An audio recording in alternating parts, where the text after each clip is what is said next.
যারা আমার মতো বই পড়তে ভালোবাসেন, আমাদের বহুবার এই প্রশ্নটির সম্মুখীন হতে হয় যে তুমি সারাদিন ঘর থেকেই বের হও না, বন্ধুদের সঙ্গেও হ্যাং আউট করো না, এমন কি মজা পাও বই পড়ে? তোমাকে বোরিং লাগে না? একাকিত্ব অনুভব হয় না? তো এই বিষয়ে লিখেছিলাম যে যারা বই ভালোবাসে তারা কখনো একা নয়। শব্দেরা তার সাথী হয়, গল্পের আলোর পথ দেখায়। পড়ার শুরুতেই যদি থাকে শব্দেরও গান, তবে এই বইয়ের ভেতরেই লুকিয়ে থাকে অজস্র জ্ঞানের সন্ধান।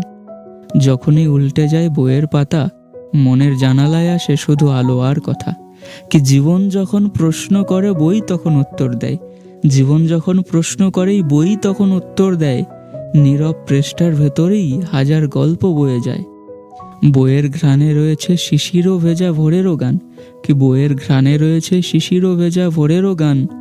প্রতিটি অধ্যায়ে খুঁজে পাওয়া যায় এক নতুন জীবনের সন্ধান। তাই তো বলা হয় যে একটি বই আপনার সবথেকে ভালো সাথী হতে পারে।